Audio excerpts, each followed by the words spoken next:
Yeah. Yeah, just so everyone knows, so we actually have a resident author. So Alvarez has been coming here for over, it's a year. So he's got a book, Get in the Ring, which he has for sale, and he'll autograph as well. We all have our copies.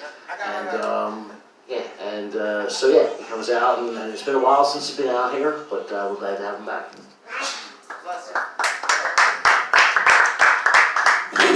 Thank you, Saltown. Yeah, so as Jim mentioned, I wrote a book called Get in the Ring. Usually I have copies here, but yeah, I forgot them. Yeah, so. But that doesn't mean you can't get one. It's on Amazon. It's called Get in the Ring. Also, through my website, therighttom.com, you can also get some copies.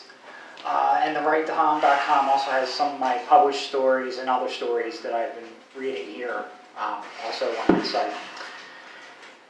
So, Get in the Ring tells the story of Doug the Shovel Keenan. He's a boxer, but does he fight people? Well, you're about to find out.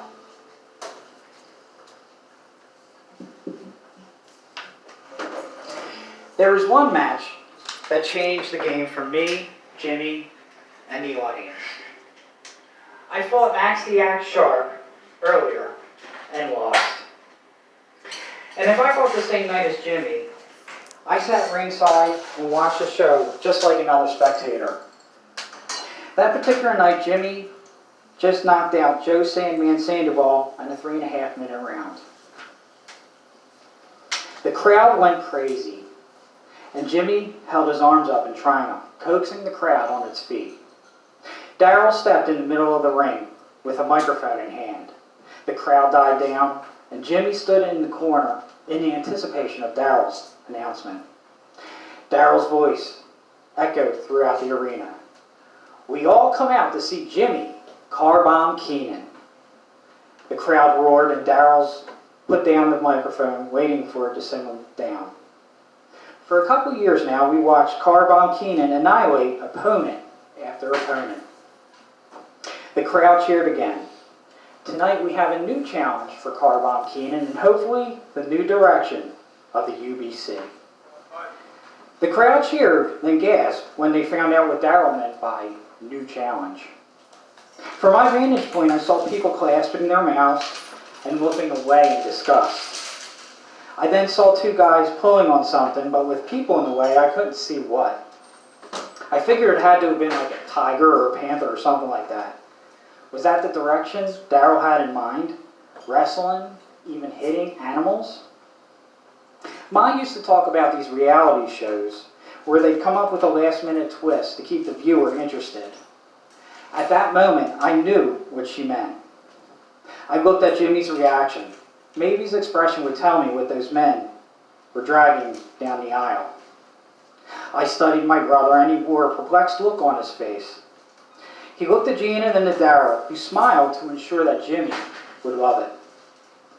The two men reached the ring, and all I saw was rope and a burlap sack that jerked back and forth. For a split second, my heart stopped, and I thought, you've got to be freaking kidding me. The handlers pulled the monstrosity into the ring, and Jimmy stormed to the opposing corner to Gina. He leaned on the rope, shaking his head, and Gina consoled him by rubbing his shoulders and whispering into his ear. I stood about 50 feet from them, only seeing moving lips and facial expressions, but I felt a part of the conversation. The two men pulled the shithead into the ring, and Darryl Lombard smiled like he just brought Frankenstein's monster to life. Jimmy tromped right up to Darryl, nose to nose, sweaty face, head bobbing from side to side, in rage, pointing his glove at the ravenous abomination before them. I didn't need to be a lip reader to understand the F-bombs jumping from Jimmy's mouth. Gina stepped in, trying to calm Jimmy down, but he waved her off. The scene before me, before the audience, the enraged shithead, Jimmy, Darryl, and Gina, that was the real show. Yet people filed out of the arena. As Jimmy stepped out of the ring, more obscenity spewing from his mouth, I knew Darryl was right. The UBC would take on a new direction with or without Jimmy Carbomb Keenan. The ring emptied with the exception of the staggering shithead. Nothing but whispers came from the already thinning crowd, and a couple people threw empty beer bottles at it. Minutes passed, maybe 5 or 10, and I, like anyone else, wanted to know if the show was over. I felt a tap on the shoulder, and Harry Lombard looked down at me. Darryl wants to see you. I figured it was about my brother, and I didn't expect what would happen next. 15 minutes later, I stood where my brother once stood. The time from when Harry approached me to the minute I stepped in the ring were a series of snapshots. I remember going down the aisle, away from the ring. The crowd hollered at the spectacle before them, but I heard no sounds. Then I remember being in Darryl's office, his polished mahogany desk, his leather chair. He and Gina stood on each side of the desk like a couple of wax figures. Darryl's lips moved, but again I perceived no sound at all. I remember nodding and saying, sure, at one point, but to what, I'd only find out moments later. I snapped to, as if awoken from a nap. The ghoul in front of me, more a skeleton than anything, torn clothes, like it fell into a wood chipper, bony arms, and hands like the person it was died of starvation, and grayish-green skin like it swam in mud. In that ring, my first fight with a shithead, and I recalled that day in Aldi's, the only time before that match that I encountered one of those things. In that ring, watching it jump at me, trying to make me its next meal, I felt the same way I felt in Aldi's, like I was trapped in a room with a raccoon. Because of its putrid smell, the smell of shit multiplied by 1,000, I backed into the ropes. Scared? Hell yeah, I was scared. There were only 2 ways out of that match for me, beating the hell out of that thing or becoming it. And I didn't step into that ring to die. You can do this, Doug. I looked over, startled, and saw Miles standing there. He leaned against the rope, astounded at the sight before him. Just fight how your brother taught us. It seemed like the simplest instructions, but then again I thought, yeah, it is for him. He's on the safe side of the ropes. I put my arms up just like my brother taught me. I never won a fight until then. Either way, after that first hit, some sort of history would be made. There's nothing like the anticipation before a fight.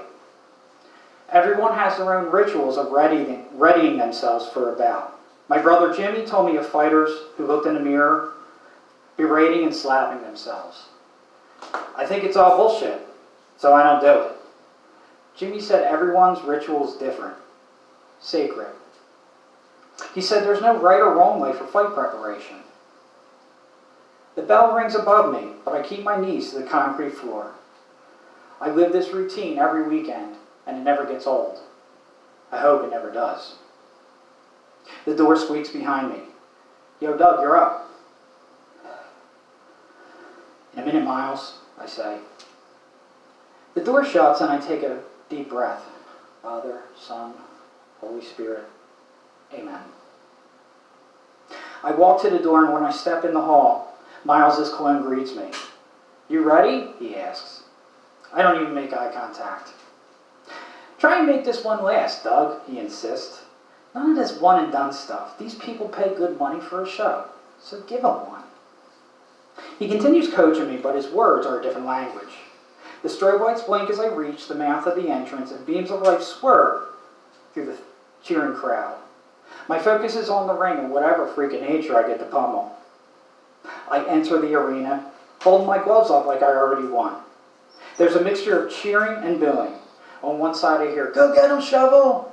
On the other I hear, "Shovel, Keenan, you bum!"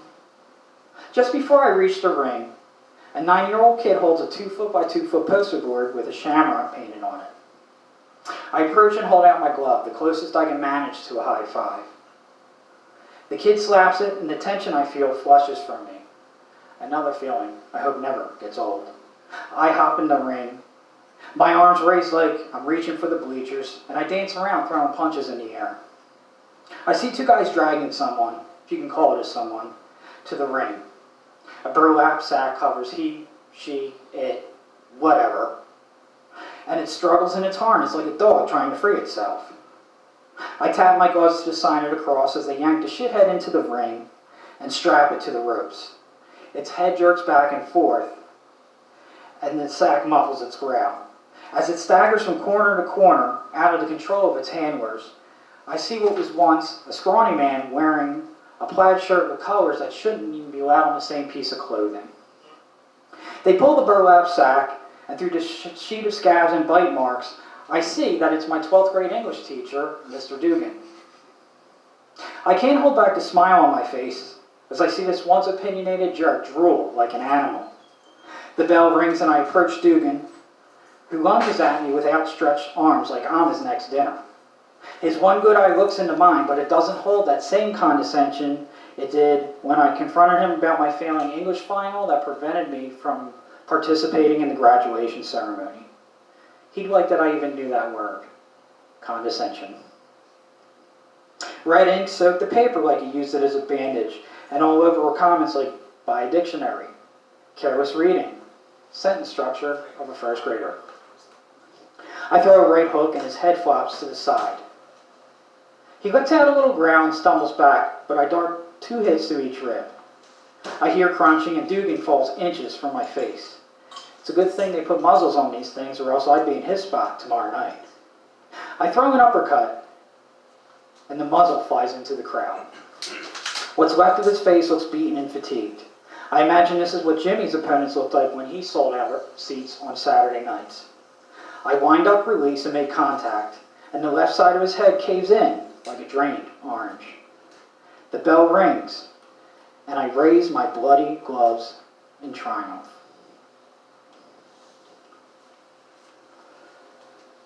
Well, no more discount burgers and extra coleslaw, I think, as a zombified Rodney falls backwards.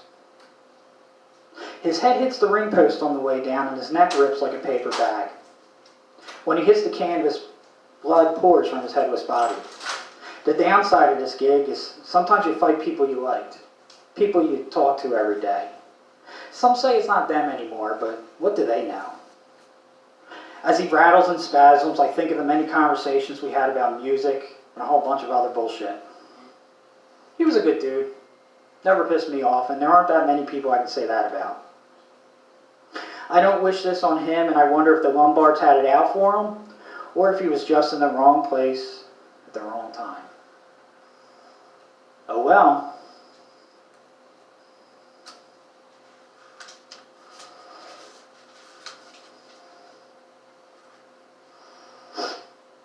We halted when a growl came from Oldie's store. We all stopped and wondered what it was. Metal rattled, and more growling followed. Jimmy was the first to enter, and I followed out of curiosity. Miles followed me, and Jake and Ricky followed him as if they weren't bothering him 2 minutes ago. Jimmy stood over Oldie as he thrashed on the checkered floor. A metal rack of potato chips, candy bars, and bread pinned him, and cans of soup and more candy were scattered across the floor. Oldie's eyes turned yellow, a major contrast to the dark brown they usually were. Also, his glasses were gone, and his skin looked like it was covered in dry cement. He waved his free arm at Jimmy's legs, missing them by inches. Jimmy never flinched. Wow, a real zombie, Ricky marveled. My dad calls them shitheads. He poked Oldie's forehead and dangled his fingers above his clamping mouth. Don't do that, Miles warned. I never saw a zombie before. I've heard of them, but I've also heard of the Tooth Fairy and Easter Bunny. That doesn't make them real. Oldie growled and black goop trickled out of his mouth. I looked to the shelf and noticed it pinned his body. A part of the shelf jabbed his gut, and a pool of blood spread from under him. What should we do? I asked. Well, I know what I'm going to do, Jake said, and stuffed his pockets with candy. You can't do that. That's stealing, Miles said. Harris is dead. Who the hell cares? "Yo, Jake, get me some M&Ms, Ricky asked, and Jake tossed him a couple bags. Jimmy, wearing much the same expression of anger he wore when he beat up Ricky and Jake, moved to stand over Aldi. I could see anger building up in his eyes. The question was, what was he going to do with it? "I think we have to do something, guys," I said. "Maybe we should call that..." Before I could finish, Jimmy stomped on Aldi's head, bursting it like a pumpkin. He stomped the additional pieces until all that was left was mush. And when he stopped, chunks of Aldi stuck to the bottom of his shoes. We all stopped and stared at Jimmy. "What?" "I hate those things," he said. While me, Jimmy, and Miles walked home, Jimmy kept scraping his feet on the sidewalk like he stepped in a pile of dog shit. With each step he took, a little bit of Aldi Harris's brain stuck to the sidewalk. After another block or so, he left red footprints on the ground, leading a trail of our whereabouts. You still have some of Aldi on your shoe," I said. Jimmy stopped, looked back to notice the footprints, and pulled his shoe up to peer at his treads. "Oh man, I'm going to have to hose these down." Sirens and horns blared, and the SWATs ran up the street. Me and Miles knew they were headed to Aldi's, but Jimmy focused on his shoes.